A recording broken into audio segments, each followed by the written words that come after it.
What's up, everybody? Chris here. Today, I'm going to be reviewing Creed 3, directed by Michael B. Jordan.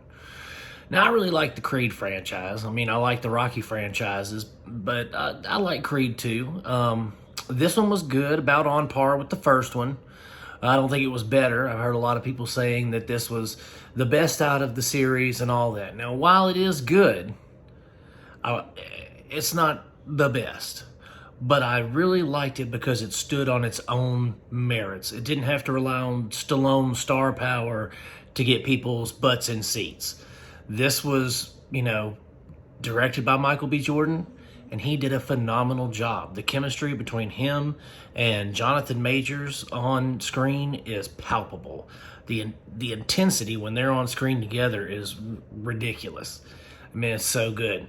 But I really liked that it stood on its own 2 feet. It didn't have to rely on Stallone or the Creed, Apollo Creed name or anything like that a whole lot. There were references, but it didn't have to rely on that.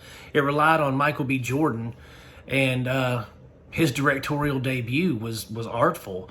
There's actually a scene towards the end of the movie that I really like where we get Michael B. Jordan and Johnathon Majors' characters in a fight, and Jordan removes the entire audience, the entire crowd in the arena. He removes them all, and it's just the 2 men fighting under the lights, and you get to see their thoughts and their feelings, and you get to hear their inner monologues. And the intimacy of that was almost like he was letting us in on a little secret. And it was beautiful, if I'm being honest. It was a really artistic nuance from a debut director. So I've got to give him props on that. I thought that was a beautiful touch. But the movie overall is fantastic. It's a beautiful movie. And I would say that as a director, Michael B. Jordan is going to be somebody to watch. He could be one of the greatest of his generation if he chose to do so. The way that he acts, the way that he can still give powerful performances while still being behind the lens is something special, because he really delivers in this film in spades. His delivery of lines is great. His body language tells a story in and of itself.